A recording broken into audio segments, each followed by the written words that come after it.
Assalamualaikum warahmatullahi wabarakatuh.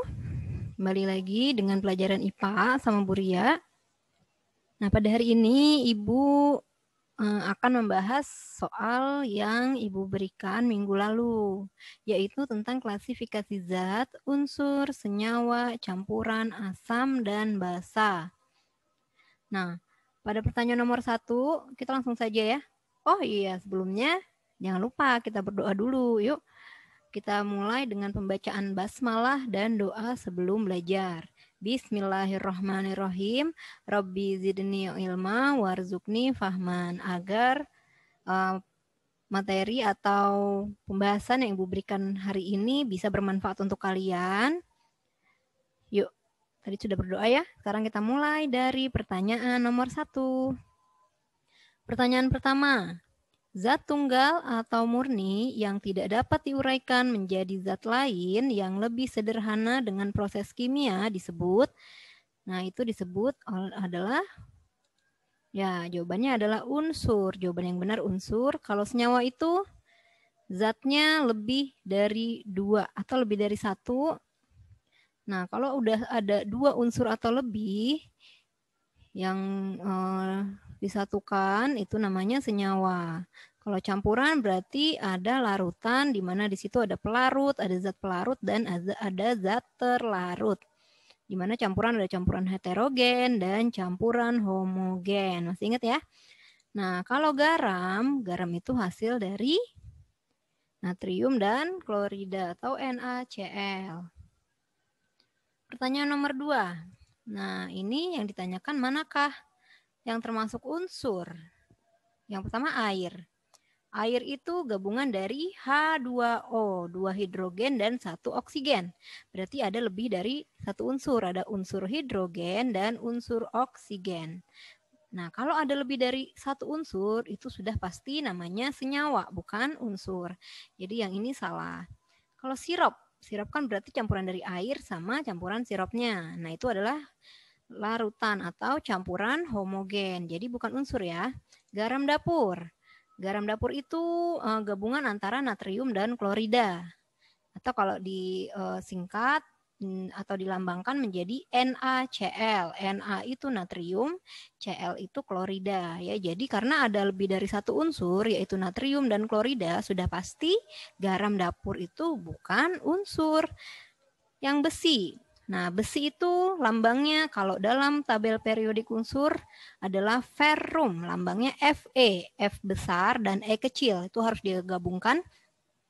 Tapi yang huruf besar, yang huruf kapital hanya F-nya saja, E-nya huruf kecil untuk menunjukkan kalau Fe itu adalah 1 unsur ya. Jadi yang unsur adalah besi ya. Besi itu 1 unsur. Besi itu walaupun kamu potong-potong jadi kecil banget besinya, dia tetap bernama unsur besi, tidak akan berubah jadi emas.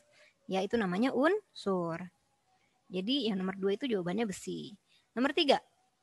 Zat tunggal atau murni yang dapat diuraikan menjadi 2 unsur atau lebih secara kimia disebut ada lebih dari 2 unsur. Nah, itu disebut dengan senyawa yang tadi sudah Ibu jelaskan ya. Nah, kalau filtrasi apa? Filtrasi itu penyaringan. Ya, proses memisahkan campuran dengan cara disaring. Contoh, misalnya kamu sering lihat kan kalau tukang lagi menyaring pasir. Gunanya untuk apa? Untuk mendapatkan partikel pasir yang lebih kecil. Pasti menggunakan kawat-kawat yang bentuknya kotak-kotak itu tuh, kotak-kotak kecil untuk menghasilkan komponen atau partikel-partikel pasir yang lebih kecil, biar yang gede-gedenya itu nggak ke bawah. Ya, itu namanya filtrasi. Jadi bukan zat tunggal ya. Kalau filtrasi itu cara memisahkan campuran. Tapi kalau zat tunggal atau murninya yang lebih dari 2 unsur itu disebut dengan senyawa. Jangan lupa ya. Nomor 4, di bawah ini yang termasuk senyawa yang mana? Nah, kalau yang tadi kan lihat ya, tadi senyawa itu kan zat tunggal atau murni yang dapat diuraikan menjadi 2 unsur atau lebih secara kimia. Berarti kamu cari yang ada 2 unsur atau lebih pada opsi ini. Yang pertama hidrogen. Hidrogen itu lambangnya H. Nah, hidrogen itu hanya 1 unsur ya, unsur hidrogen aja. Oksigen itu unsur karena dia lambangnya O, oksigen ya oksigen aja. dan nggak ada temennya lagi, oksigen. Nah, berarti kalau nggak ada temennya namanya unsur, bukan senyawa. Nah, yang kita tanyakan senyawa. Emas itu adalah unsur ya. Nah, lambangnya kalau nggak salah emas apa ya? Nanti yang tahu mungkin bisa diberitahu nanti di chat grup ya. Air itu gabungan dari H2O. Nah, karena ada H itu hidrogen, H2 berarti ada 2 hidrogen, dan O, H2O. O-nya itu oksigen. Nah, dari lambangnya aja ada 2 unsur, yaitu unsur hidrogen dan unsur oksigen. Jadi air ini adalah senyawa. Nomor 5, suatu materi yang terdiri atas 2 zat atau lebih dan masih memiliki sifat asalnya hasil dari percampuran disebut dengan campuran. Jadi hasil dari pencampuran tapi masih memiliki sifat asalnya. Misalnya air sama gula. Nah, air itu kan rasanya tawar, gula itu rasanya manis. Nah, saat digabungkan akan ada rasa manis karena sifat asal dari gula itu manis. Jadi disebut dengan campuran, hasil dari percampuran. Nah, itu adalah pengertian dari campuran. Nomor 6, contoh dari campuran homogen. Apa sih campuran homogen? Coba kita lihat sama-sama. Campuran homogen. Mana ya campuran homogen ya? Nah, ini campuran homogen. Ya, jenis-jenisnya ada larutan gula, udara, logam paduan. Kalau heterogen itu campuran air dengan minyak, campuran garam dengan pasir, atau campuran serbuk besi dengan belerang. Bedanya apa? Kalau campuran homogen, nah saat dilarutkan itu tidak ada ampasnya ya, atau larut, dan tidak bisa dibedakan saat sudah dicampur. Jadi saat kamu mencampurkan air sama gula, saat sudah larut, kamu nggak bisa lagi membedakan mana airnya, mana gulanya. Dua-duanya sudah menyatu ya. Tapi kalau misalnya heterogen, saat kamu campurkan air dengan minyak, itu masih terlihat yang mana air dan yang mana minyak. Begitu juga garam dengan pasir, kamu gabungkan itu masih terlihat. Partikel garamnya masih terlihat, partikel pasirnya juga masih terlihat ya. Begitu juga yang lainnya.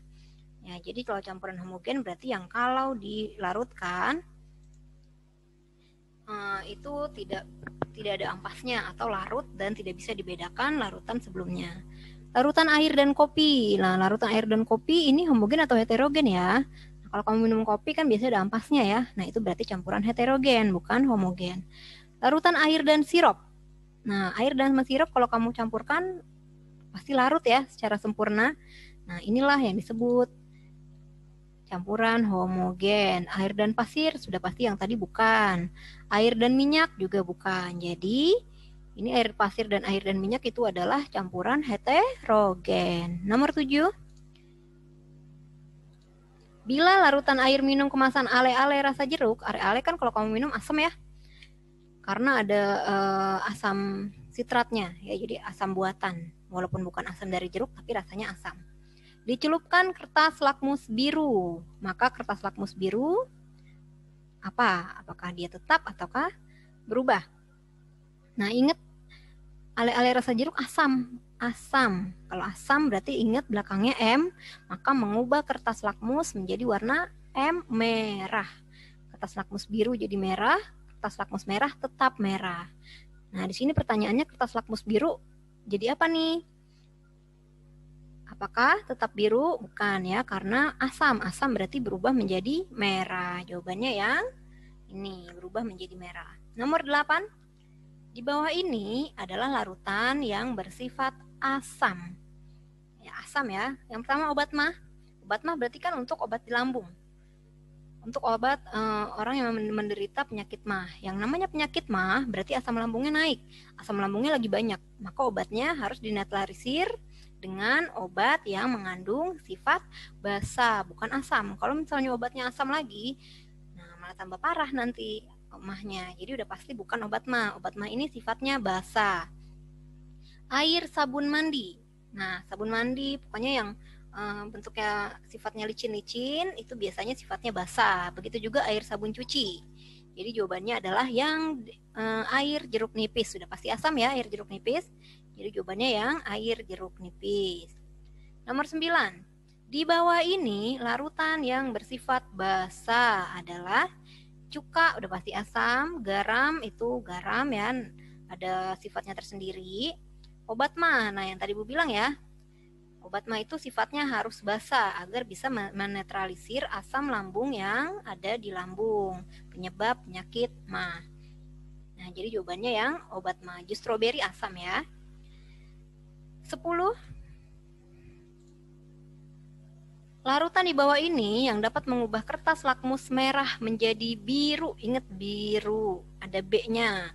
Nah, berarti kamu cari larutan yang sifatnya basah. Kenapa basah? Karena dia mengubah kertas lakmus menjadi biru. Ingat B-nya, B berarti sifatnya basah. Cari larutan yang sifatnya basah. Air jeruk nipis, sudah pasti asam ya. Air sabun cuci. Nah, iya benar, air sabun cuci. HCl atau asam klorida itu adalah zat yang ada, senyawa yang ada di lambung kita, asam klorida namanya.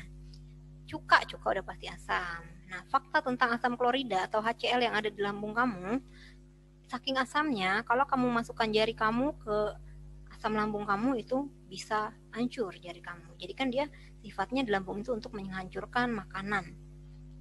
Walaupun bisa menghancurkan makanan, bukan berarti kamu bisa udah makan aja nggak usah dikunyah biar langsung dicerna di lambung, kan ada HCl-nya.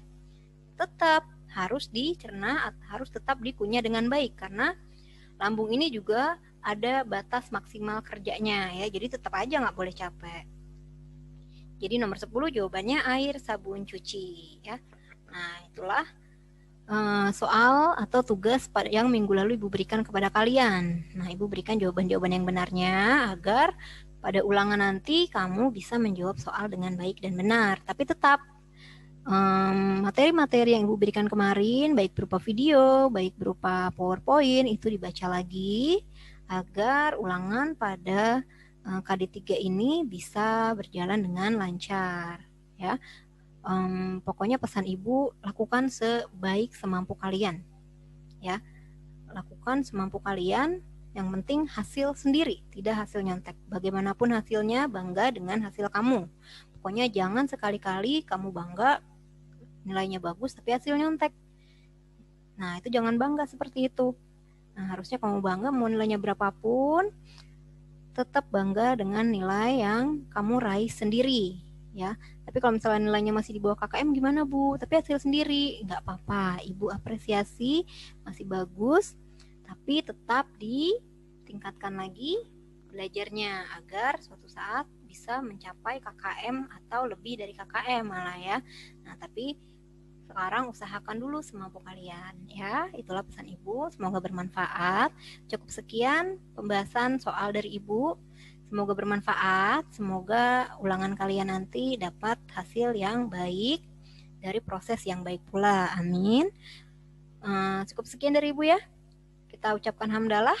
Alhamdulillahirabbil alamin. Wassalamualaikum warahmatullahi wabarakatuh.